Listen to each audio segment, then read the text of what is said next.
All right, what's up, everybody? I am here about to do my power talks, and I have some really special people today, and you are going to really love both of these people. You probably already know one, unless you're living on the moon.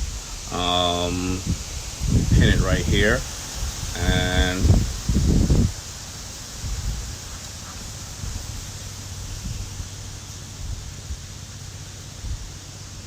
boom.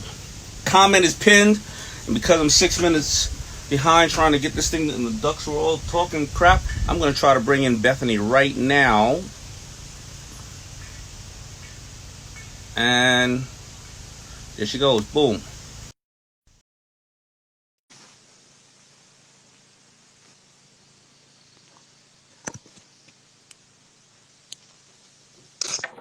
Hi, Hey, how are you? I'm good. How are you? I'm good. I was looking at your, you launched today, Skinnygirl. It was 5 different flavors of preservatives. Is that what it is? Not preservatives. That'd be a good thing to That's, do. yeah, that's Preserves. preserved because, that's my Preserves without. dyslexia kicking in. And I know they're all natural and no sugar, so I was saying to myself, why? Maybe I'm getting it wrong here. Well, there aren't that many people actually in the sort of healthy preserve business. They're amazing flavors, blueberry, Merlot, and like peach. And I'm trying to sort of solve problems in areas like microwave popcorn, dressings, where Skinnygirl kind of makes things that are usually gross and fattening into something healthier. And well, so if you don't add sugar, can you tell us some of the things that are making it advantageous? Because you don't add sugar, but obviously they're sweet. Fruit sugar. Okay. Fruit sugar.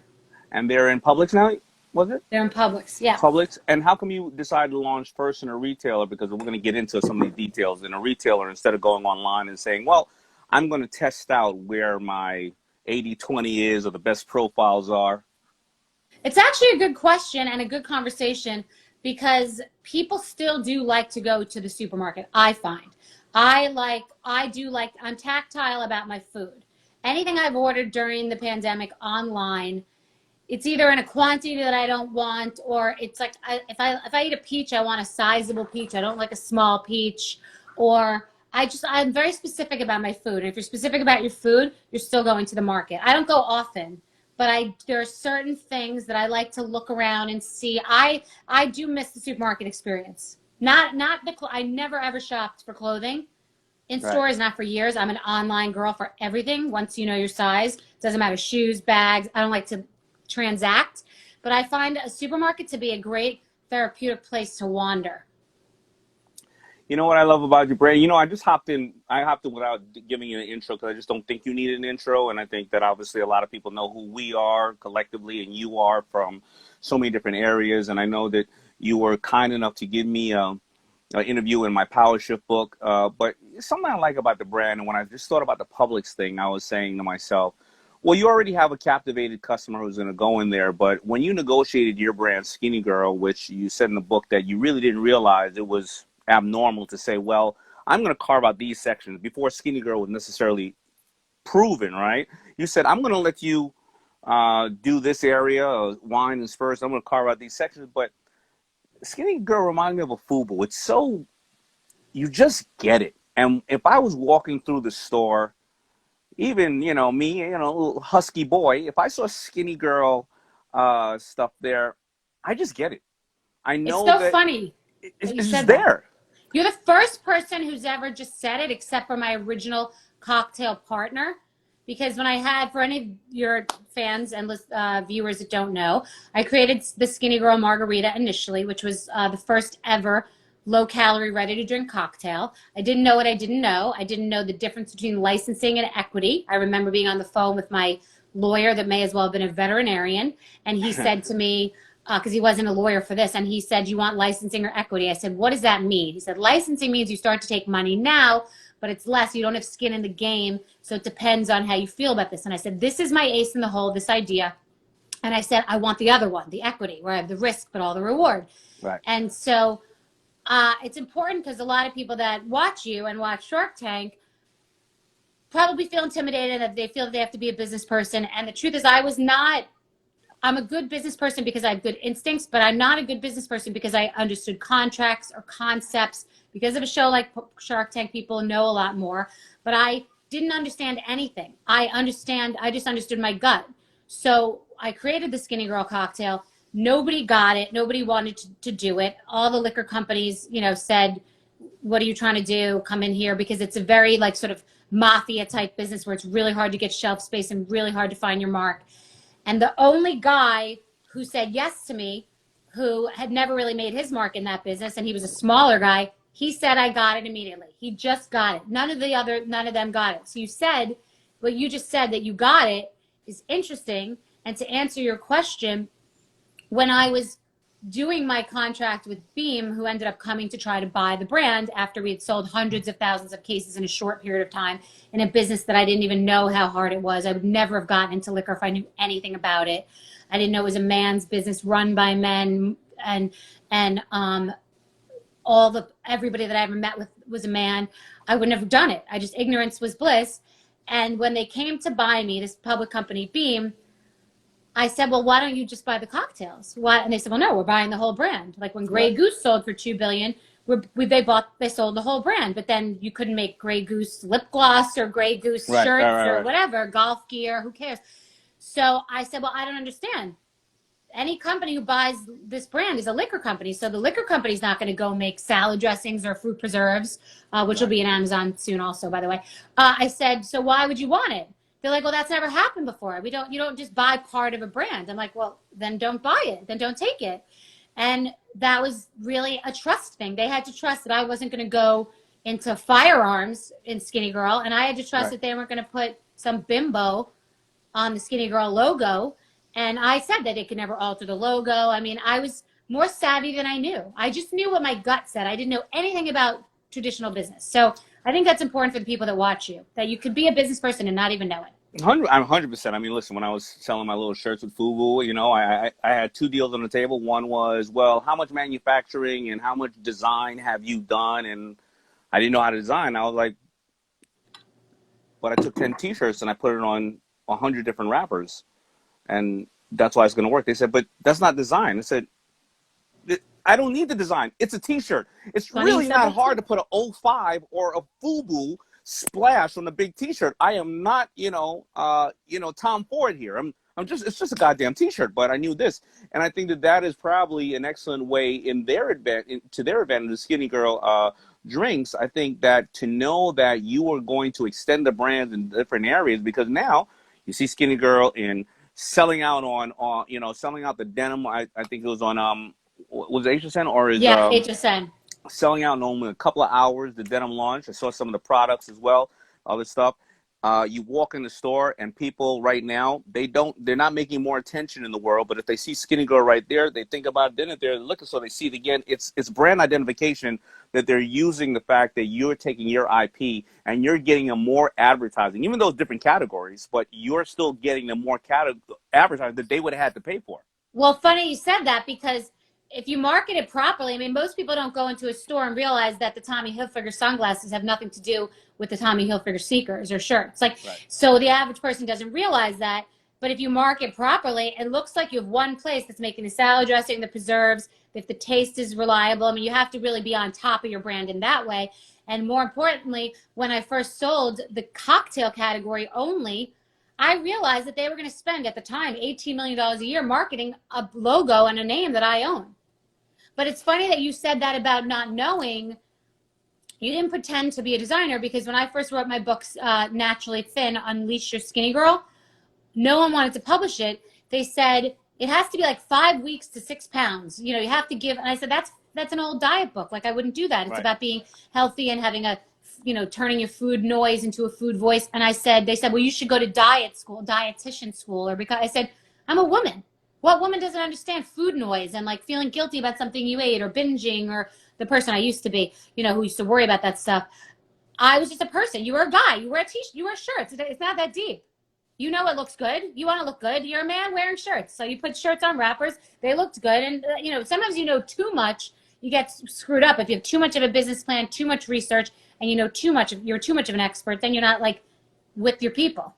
No, I think everybody can learn from that to say to them, listen, Daymond didn't recreate the world with t-shirts. You didn't recreate the world with liquor. I mean, there's always going to be another brand out there, but if you know your brand, you know your customer, you over providing for them. So I got some quick questions here. I'm not going to keep you long, You can keep but me. listen, I was always surprised after we met and we became cool that I thought I had a busy schedule, but in between your time of whether it's now a pandemic, whether it's launching all those brands, it was on 2 and 3 shows, and the other shows were a massive amount of time when it came to filming. I mean, Housewives was what, 8 months out of the year? How long were you filming that? Well, truthfully, first of all, I'm reading all these comments. Lindsay, thank you for wearing the jeans. Thank you, facetious. Thank you, guys. I mean, I don't want to not give them No, shout of outs. course, Your people absolutely. are amazing. Wow, being fat is unhealthy, and yes, best ideas are simple. Yes, we're real people. I like it. Thank you.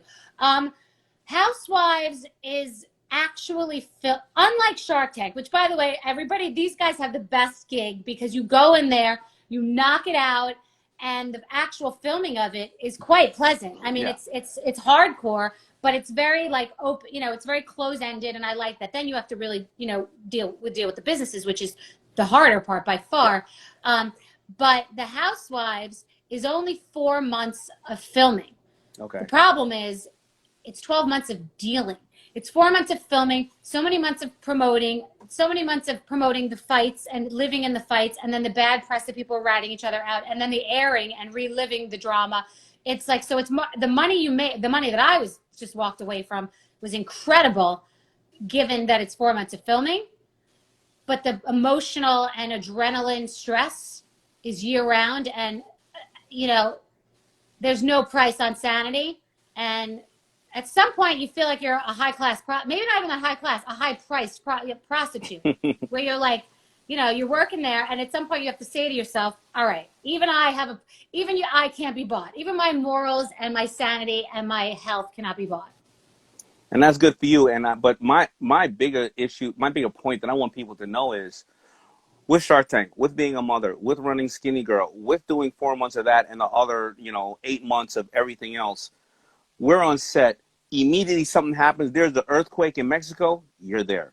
Something happens. A hurricane hits Puerto Rico. You're there. Even now, with the global pandemic, your Be Strong in partnership with Global Empowerment Mission distributed 1 million plus masks and biohazard suits to fight COVID-19 in all 50 states plus Puerto Rico. You're also donating cash cards to Black-owned businesses who have suffered. I mean, I just have no idea how you do that. I just don't know, because I always say to myself, man, maybe I can get more boots on the ground myself, and maybe I can go to third world countries and help dig wells and other things like that. But with all those things that are already crazy, you can't predict a hurricane or a global pandemic called coronavirus, and you immediately drop or shift or move things to add to already a busy schedule. How do That's you true. do it? What's the mentality, and how do you I just have no idea how you do that. And you're a mom. Okay, so I appreciate everything you said. We've now done in excess of $20 million in aid. We have hit all 50 states. It was I think it's 2.25 million PPE units, because it was a million biohazmat and a million masks. And a lot of people do ask me that, and I'm not bullshitting anybody. I'm gonna say it exactly how it is. I don't have a major social life. I have a very tight group. You're similar to that, but you have a little bit of a social life, I think. And I have a daughter, and I'm not very social, and I focus on exactly what I'm doing when I'm doing it. I'm intensely organized. Like I'm a very, very organized, very neat. I mean, not just that my house from the outside looks, from my condiment drawer to my toiletries. It's almost obsessive in nature. Not like it's debilitating me and I need to be, tied down and put in a straitjacket. That'll be 5 years from now. But I'm not a procrastinator. I use my time wisely. I even use time to make sleep important. And sometimes it's putting 20 pounds of shit in a 5 pound bag. But I grew up at the racetrack. I grew up in a very sort of hustle, like, action environment, very fast moving. The racetrack is very fast moving. I had What a very racetrack? dysfunctional, all of them, Saratoga, Belmont Aqueduct. My father's a Hall of Fame horse, was a Hall of Fame horse trainer. Oh, You wow. know, a lot of action, a lot of fast moving parts, and abusive childhood a bit, and gambling and drugs and alcohol. I've seen it all. You got that nature. I was an only child of just like moving and understanding how to survive. So I have that. It's just inside of you. I'm just a doer. I get things done. It's just what it is. And it's not like, and I know also though, I won't, someone right now, people are asking me to go do something in Ecuador and different places. And I have to say to my partner in my relief efforts, close all tabs now. We have to close all tabs. I wanted to do X units of PPE. We exceeded that. We then wanted to do 200 facilities, and then it became 50 states. But I know when I can see when I'm about to when I'm killing myself. And the show couldn't fit. That's to answer your question. The show could not fit in being an amazing mother, which I am, and being a good business person, and in focusing on philanthropy. But I only want 6 buckets full. I don't want 500 businesses. I don't want to be ripping my hair out. I like to sleep. I like to have a cocktail. I want to be with my daughter every time I can. And I just use my time wisely. I can get more money. I can't get more time. Like, time is so important, and use it well. Not online shopping and gossiping and screwing around, and just, we can, burn time. Just to, even meditating is time. Relaxing, just to be. So I get what I mean, and casually, I hope people are picking up on some of these things. I mean, there's a couple of things you said. Close all tabs. That means the job has been done and or cut off from here and move on. 6 buckets. You count your 6 buckets because you are just diligent about the amount of buckets. You start seeing it going up to 7 or 8 or 9. You say, I'm breaking my own system. Maybe I should go back to what works the best. I had no idea that you grew up in racetracks. I mean, listen, I grew up in Hollis, Queens, and there was you either, that's right in the middle of LaGuardia and Kennedy, or Belmont and Aqueduct, or Rikers. So you either shoveled shit or shoveled luggages, or you were visiting, or you were living at Rikers, one way or another. And most of my childhood friends have some form of family members who are hot trotters or trainers or anything like that, and or shoers, people who used to shoe the horses, and a lot of them didn't have any teeth. I was a hot walker. There you go. So I had no idea about that, and you do learn how to work hard, when you work at the track, and you learn the ethics, and you're around a lot of people, a lot of different cultures, a lot of different social classes, and you see you get a lot of exposure. Daymond. Yeah. 100%. 100%. It's funny. I didn't know you knew. Yeah. I love these types of things because we're having conversations that are not the same conversations we're having otherwise. Like, we know each other, we speak, we've been out to dinner, but we don't talk. I love this kind of thing because we're having, I didn't know you knew that either. The racetrack is Downton Abbey. It's degenerates on the backside, and hot walking, for any of you asking. A hot walker, when the horses come off the track, they're really hot, and you have to give them a bath and cool them down, give them a 30-minute walk. This all happens at like 5 o'clock in the morning when I had to get up every day. And there's a joke when they say about a woman who looks a little tired, they say she's ridden hard and put away wet, meaning you didn't cool her down. You didn't cool her down for half an hour. But the racetrack, Vanderbilt's, Whitney's, people, the wealthiest on the front side of the track, sitting with the hats in the boxes, and on the back side, it's the grooms and the hot walkers and the guys sleeping at the track, and all the little old men gambling with their little paper rolled up right here, sticking in their back pocket, their hats, and it looks like a million of them all the way up. All the animals are on the back side of the track. Yeah. Live and human and horses. That is true. So I'm gonna just close out with one last thing. This is something that many people have been asking both of us, and I know that you're probably doing a million interviews. But today a lot of people are scared, and they don't know what they're going through and what they're gonna happen. And I'm telling people, find your why. Why are you getting up in the morning? Why did you ever go to that job? I understand there are a lot of people who cannot pay their bills right now, and that's a different why. The person who right now has to keep the day job to keep their lights on, they may be on the front line, or the person who's wondering about what they should do, what would you suggest are good little just everyday tipping points, tips for them to do to think about where they want to go in the future now that everybody's in trouble or everybody's confused? So I think there's something to be said about finding strength and surviving something and doing something and having to jump and then fly, because everything that amazing has ever happened to me has been something when I had $8,000 to my name, including a rent that was about quarter of that going into the housewives. Everyone said not to do it. It'd be a train wreck, or people who would come on my talk show and say they couldn't leave their job because they have a 401k and they have the security. Right now, everybody's got to jump and got to figure out how to find their parachute. And it's scary, and it's easy for me in my nice house to say that, and it's easy for me having become successful, and I do not discount someone else's absolute pain and anguish. I really don't. I can't feel it myself right now. I'm not going to pretend I can. But the feeling at any socioeconomic level, whether it's leaving a relationship or leaving a job or being poor or having, I used to sell items of mine, sell clothes to pay my rent. There's something to be said for that feeling that you're being given a gift right now. You've got to try to pivot and find your way. If you can't get in the door, find your way in the window and see if you could do it, because you have no choice now.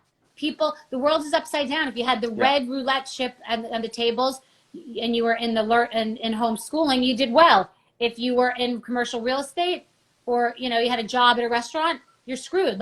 There's no rhyme or reason. Everybody understands, and you can be humble and honest about it. And people want to give people opportunities and are trying to come together and help each other. So find that place.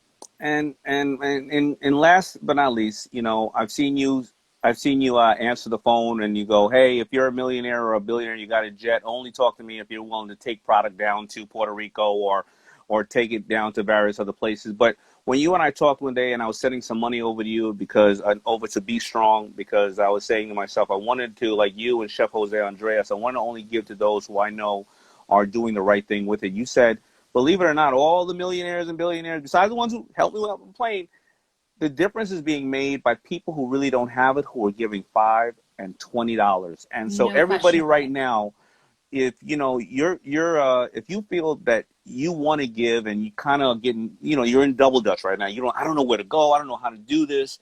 But if you just got $5 or $20, they go to Be Strong. Please tell me, where do they go so they can just donate? Because I know that you are truly giving this to everybody that deserves or who needs it, who are in pain, and any one of us can be there tomorrow.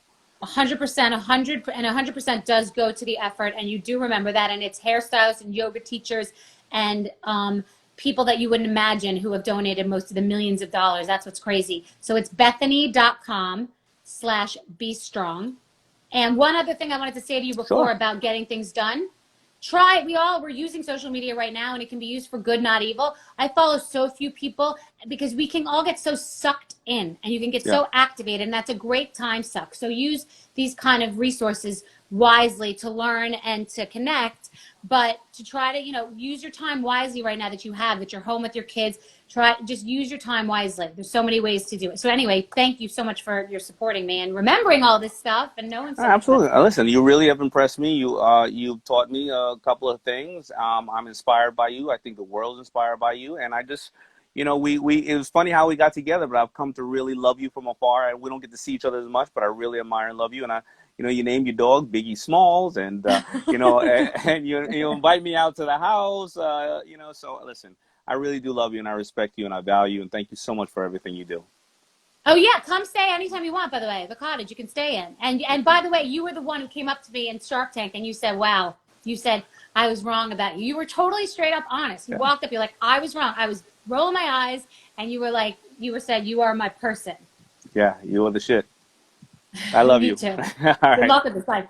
Thank you. Bye. Love you too. All right. So I hope you really enjoyed listening to me and having a very candid conversation with Bethenny. I have a huge amount of respect for her. You don't hear me say that about a lot of people. A lot of people I have respect, and I do respect almost everybody that I have conversations with. But I think that it's my need and want to be able to help more people the way that she does, that really makes me go, I can do more. What more can I do? Because I'm just telling you, put business aside. Aren't many of you feel the same way I do? Like when you see things happen, you see people crying and hurt and devastated, you go, how can I help? Well, I can donate here, go to there. When you see people just stop their day and hop on a plane and just go there and physically just live there for 2 weeks or a week while they're helping people, it is just It's absolutely fascinating, and I just have I have a really special place in my heart for Bethenny as well as any of you out there who who are helping people. Any of you. I mean, whoever is here who is working for charitable charities, or you're on the front line, or you just you're a teacher, right? Whoever is on here doing that, I really really love what you do. All right, so the next one, and I hopefully you got empowered by her, because there's a lot of lessons in very simple statements, like her 6 buckets, or like her close these tabs, aka I'm doing too much, or like I did not know that much as a business person, but I didn't let that intimidate me because I knew exactly who my customer was. And of course, you can find more of her interview in my Power Shift book. She breaks down a lot of other things.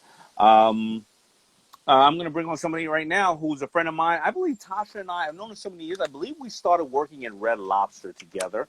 I keep most of my friends, almost all my friends that I met in high school at Red Lobster. But she has been helping me in the past, and maybe even today, helping me with my credit. Now, I mean, a bunch of you may say, what are you talking about, Daymond? You have a couple of dollars. Why do you need somebody to help you with your credit? Well, sometimes when you have a couple of dollars, you're all over the place. You don't have time to look at the details. You see, I'm exactly opposite of Bethenny. I don't look at the details of a lot of things. I hire a lot of people to do that. And then sometimes I turn around and I will go, wait a minute, what the hell happened? But even when you do have a sufficient amount of funds at the bank, credit is still more important than anything else. So I'm going to read off to you the notes on her, my notes that I wrote up on her, just so I don't forget. So Tasha Tiara Dennis has been a credit specialist and consultant for 25 years, worked with several celebrities and executives to help them with their personal and business credit, myself and my mother. Formerly hosted the radio show Credit Champions and transitioned to the book world, and now is the author of, and it just got into Walmart, Ultimate Credit Tracker, in which she teaches several techniques on how to increase, track, and dispute your credit scores. Now, you're going to be able to obviously hit her up for help if you want, but we're going to get a whole bunch of secrets here just so you understand a little bit more. I call her like the Susie Orman of the game, but she's nicknamed the Credit Ninja due to her ability to getting negative accounts removed from her client's credit report. And who doesn't need negative accounts, negative posts removed, especially today when a lot of people don't know if they can pay their bills. Has successfully negotiated over $1 million in bad debt removed from credit reports, and her goal is to educate as many people as possible and to open up a financial empowerment center where within her community to help people with financial literacy. I'm going to bring her in right now.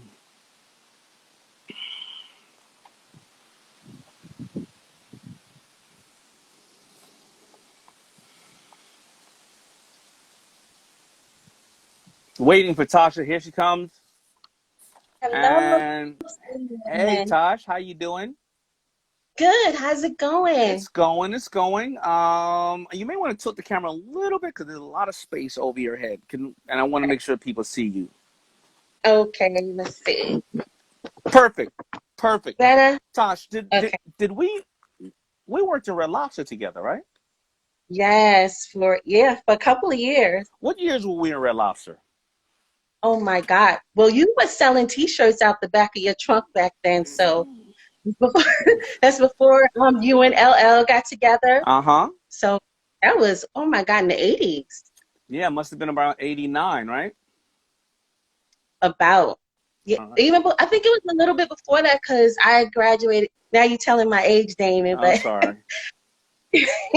but it was about 87, 88, I would say. Wow, and it's been good. We've been friends ever since, and I hope you're good. And thank you for checking on me. But I want our people right now to learn from you and learn how to fix your credit, or not even fix your credit. Some things you should do to help your credit. And I like to tell a story all the time about how my credit was I guess it was super low when I met you. And one or two things had happened. I had an old Nokia flip phone or some crap like that the bill was being sent to another house. And that's when I was suffering from overballing. I had a whole bunch of houses.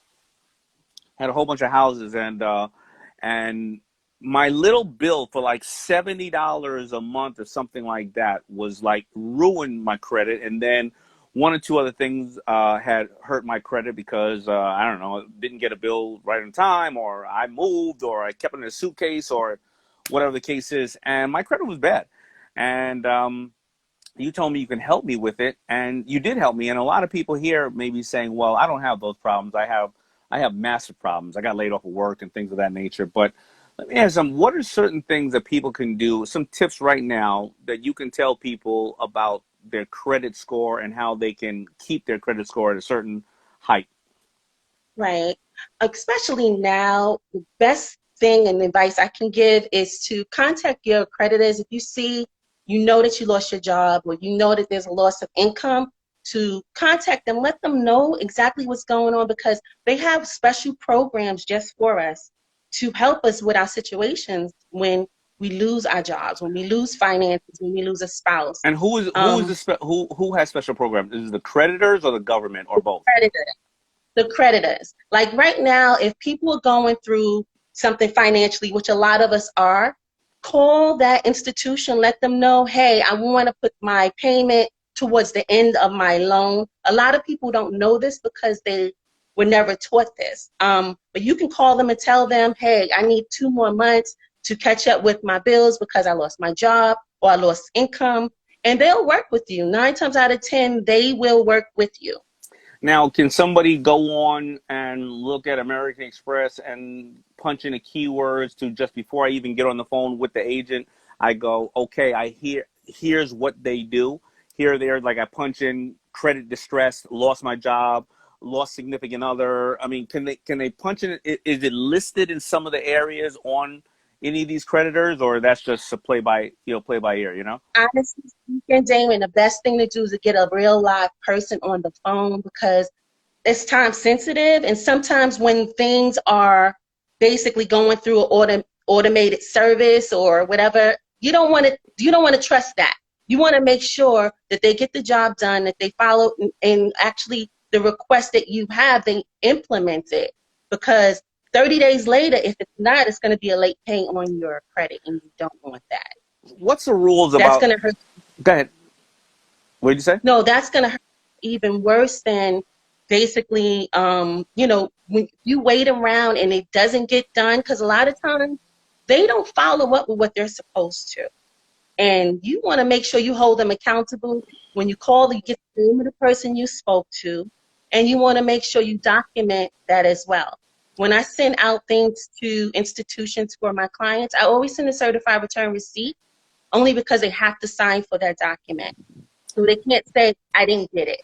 So if you say that there's a negative report on because I know there's some kind of way you do this. If there's a negative report on your credit, and you send something, there's what's legally they're supposed to do? They're supposed to confirm it, dispute it, and if they don't do it in a certain amount of time, that thing automatically gets removed. Or tell me, how does that work? So they have, within the federal law, they have 30 to 45 days to remove anything you dispute.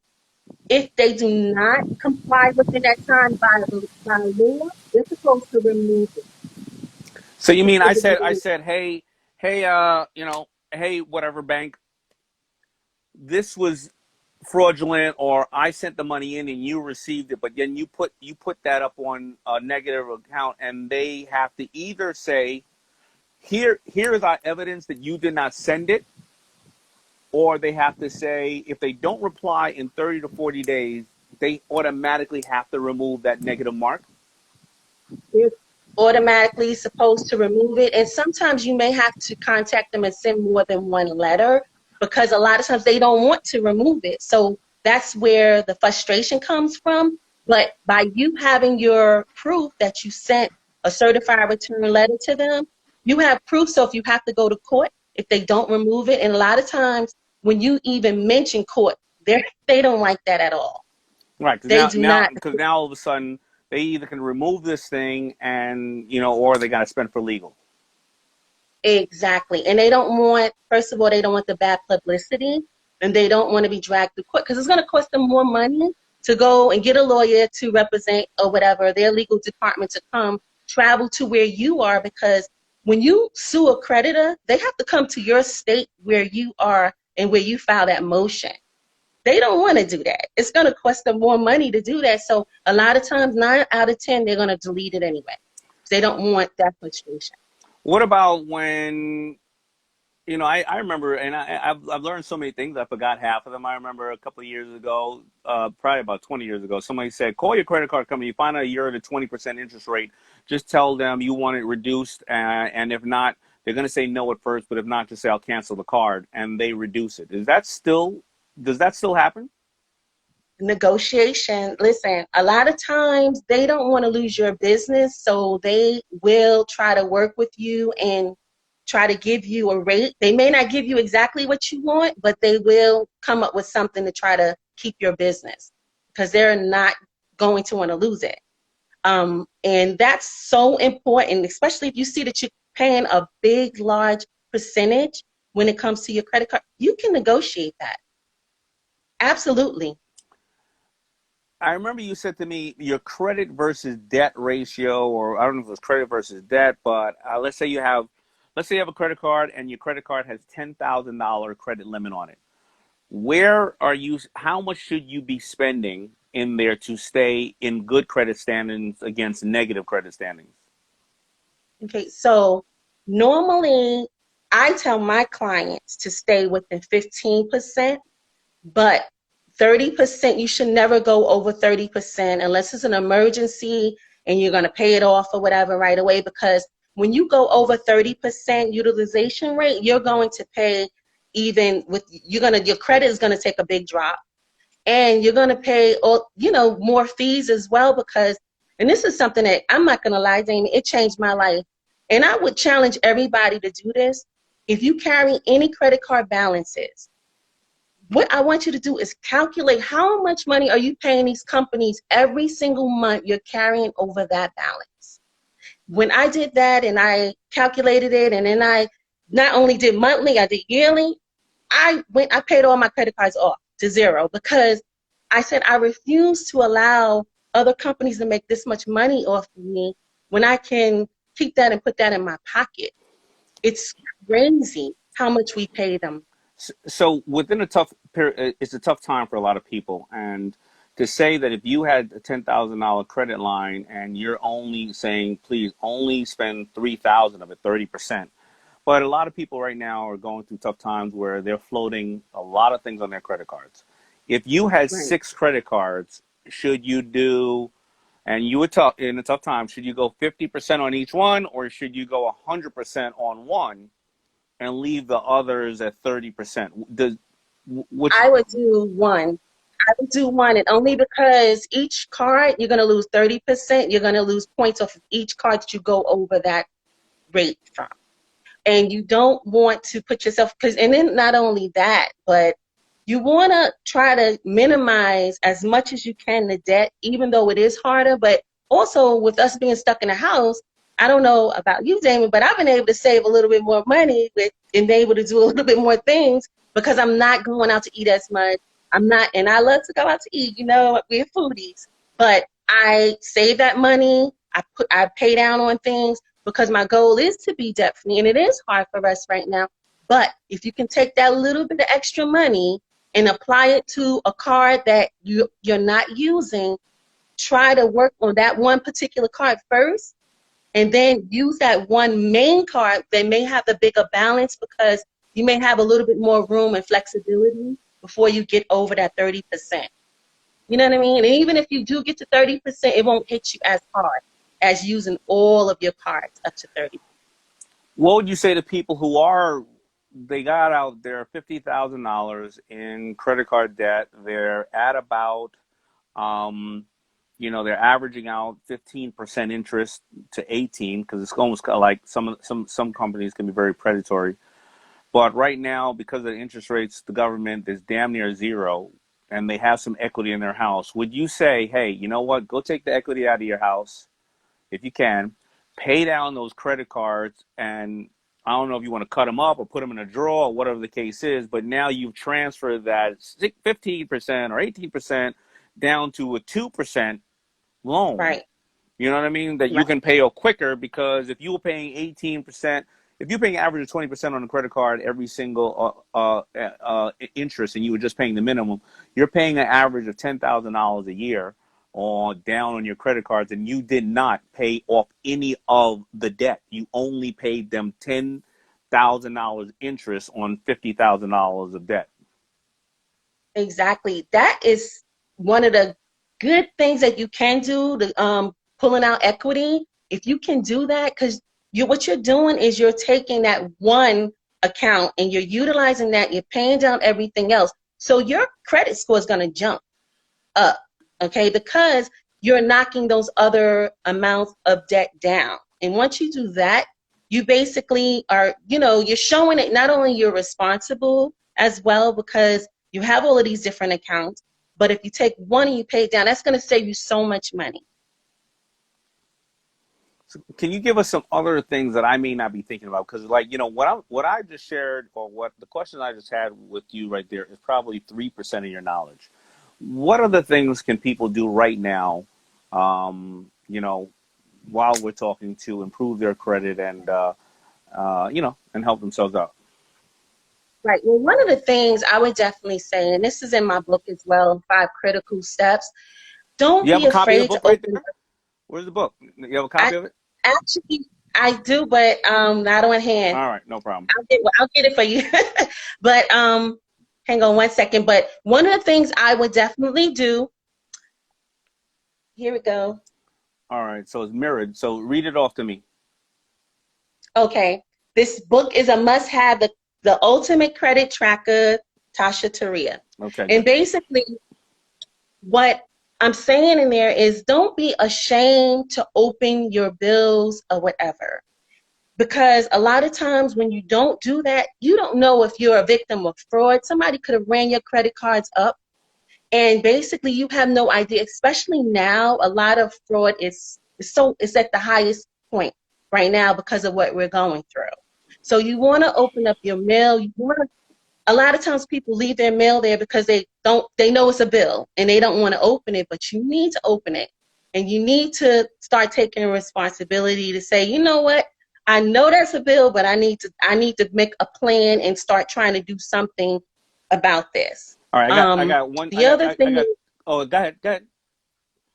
Okay, the other thing is stop being, if you're one of those people, like I know that I've always been, sometimes I don't like to ask for help, but never be embarrassed to ask for help, the help that you need to get you where you need to be with your credit. Because a lot of times, especially if you're a celebrity or whatever, one thing about you, Daymond, that I love, you was like, Tasha, I need help here. This is what's going on.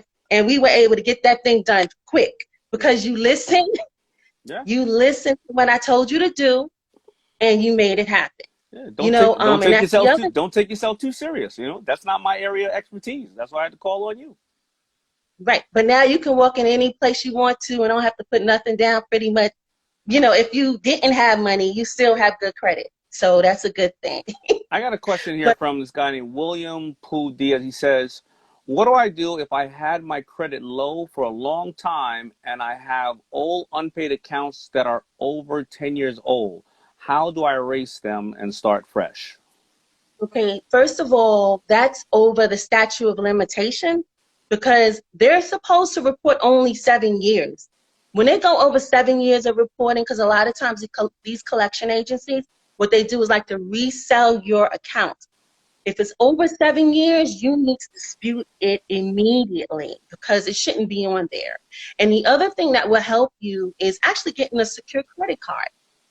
If you have somebody, you can get a secure credit card on your own. With that, normally the process of that is taking a certain amount of money, putting it in an account, and using that credit card to buy groceries and gas and paying it right off. Don't try to carry any balances because what you want to do is show that you're responsible for it. And certain companies like Discover, they will watch you for a year, use your money for a year, and then they'll give you back your money, and then they'll allow you to have an unsecured account. So are you saying, I work with Chase, so I got to shout out Chase. So are you saying that credit card means that I go to Chase and I say, here's $500, let me get this credit card, and you go and just you only go up to $500 on your bills, and then they look at that as a history of payments, and they start thinking about, or they start increasing your credit because they see that you work within that system?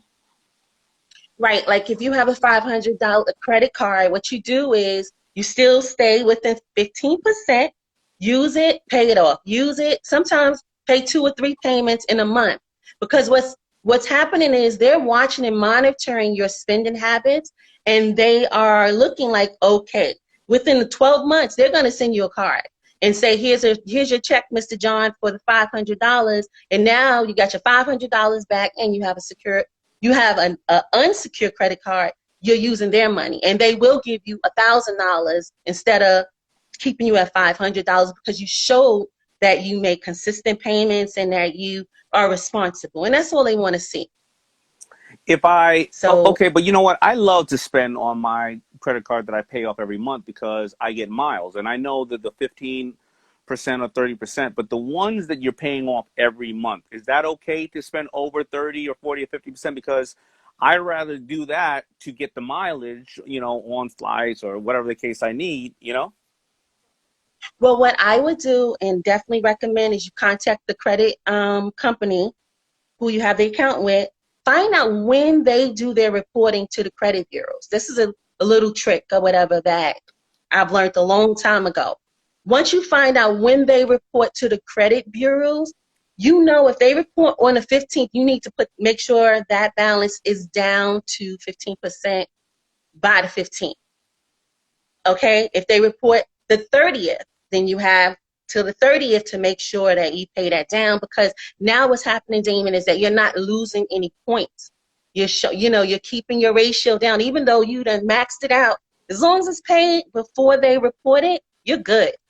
I got a question here from Sterling. He says, what about student loans?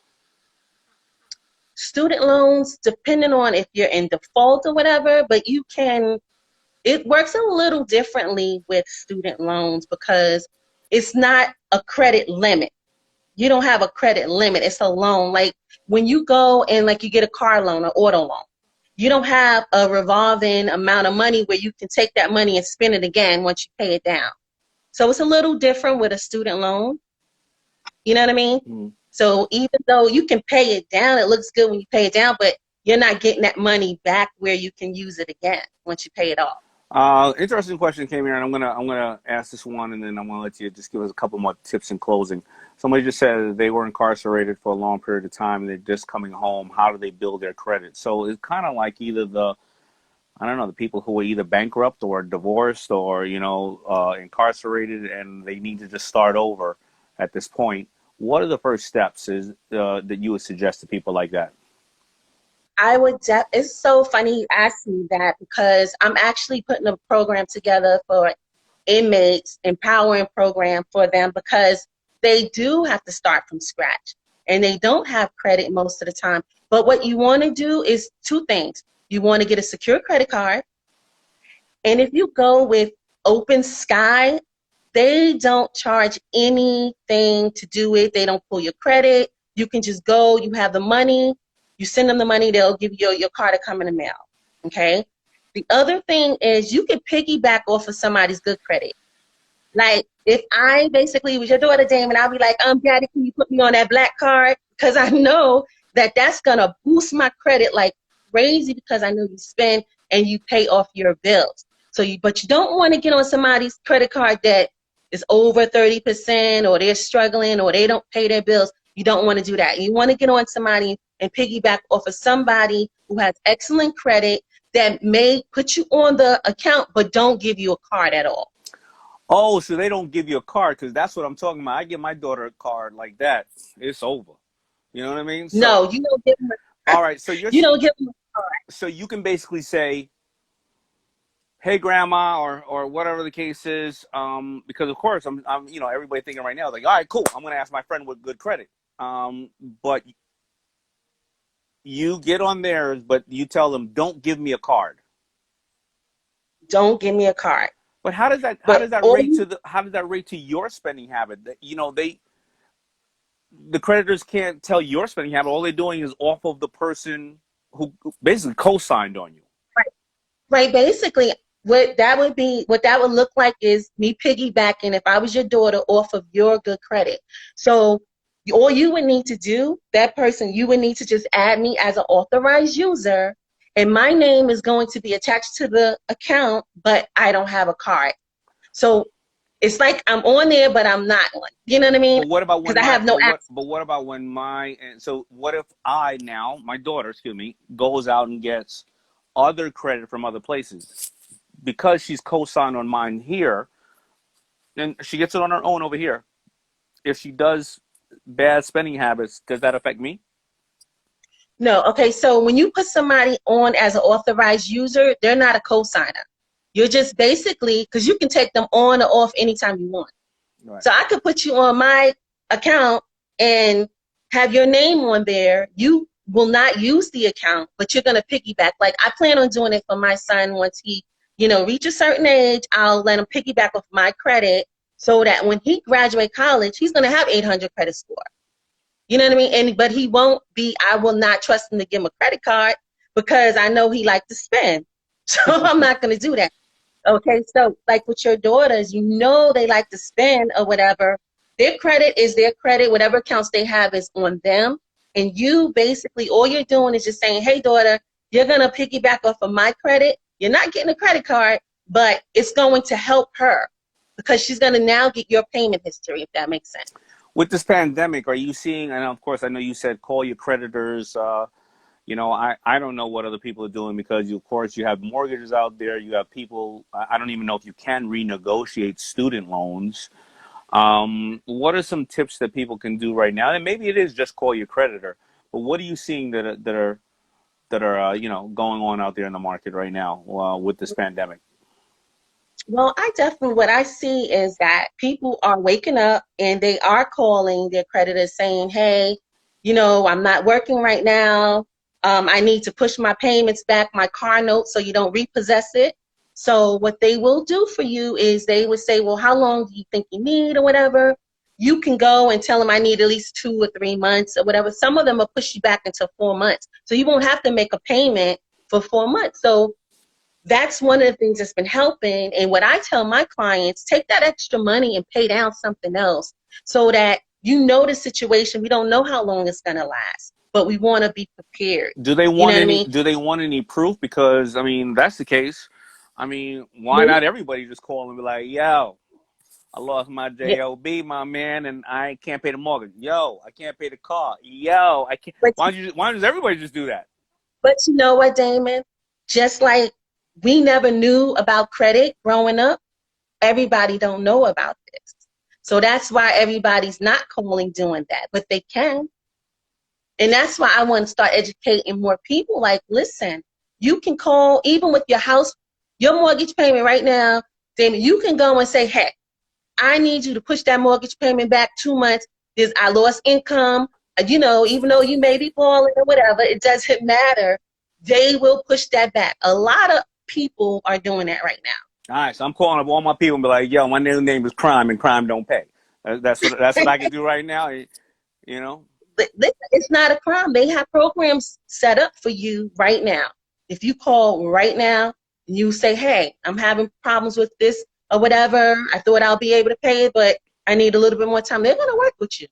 Because what they don't want you to do is to go into default. They don't want that. They don't want to repossess your car. They don't want to take, and put you and do the bad credit thing. They can make more money. They may charge you more interest, a little bit more, but guess what? You won't have to pay that month or the next month or the next month. And it's worth it. All right, Tosh, listen, I want people to learn from you. You can pin your, or you can put in the comments your book name while you're there. Of course, your Instagram right now, because I pinned it. Let me see if I can read it. The Instagram is Tasha. Terria, Terria, Terria 2, right? And people can follow you. Do you give tips on your social media? Or do they need to go to your book? How can more people find out about this? Because a lot of times, many people right now, they've already witnessed what you're saying, but maybe they have a spouse or a child or a parent who needs to hear this, and they need to get your book because maybe the parent is a little older, they're not on social media. So what's the name of the book again? Okay, it's called The Ultimate Credit Tracker. It's in Barnes and Noble. It's also in Walmart, and it's in Amazon. And basically, you can even go to www.ultimatecredit-tracker.com, and you can order the book from there as well. And this book is just basically helping us to track our credit scores. It has a lot of little different sheets that you can just every day you can use, monthly or whatever. If you're trying to clean up your credit, it's just a lot of good little things that we were never taught growing up. And you can get your. I'm sorry to interrupt you. One last point. You can get your credit score by writing into, and it's free, right? So yeah. Which yes, you can get your credit score or whatever. TransUnion, you want to write to them. Equifax and Experian. And it's free. Those three are, and it's free, especially now with the pandemic. All you have to do is ask them. They have to give it to you for free. All right. So everybody, I think that's the first thing everybody should do in case.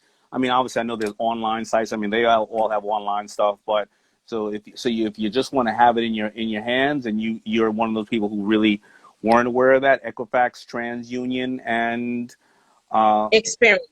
Experian, you write into them. You ask for a request of your credit score, so you can just have it right there as you're looking at all your bills laid out, and you can start to make the small adjustments. But make sure you do that. So, Tosh, thank you so much. Thank you for being a friend of mine for so many years, from everywhere from Red Lobster to seeing you grow to be an author and a woman who's helping people. And you can help a lot of people here. They can reach out to you personally. I know you have a business, and you are not expensive. Not comparison to a lot of the other things and the programs I see out there. And you're very hands-on. You take it personal, and you try to change lives. So I appreciate everything. Thank you. I appreciate you, Daymond. You know, you're my big brother. All right. Well, I love you. Love you too. All right. Bye. I'll talk to you soon. Bye.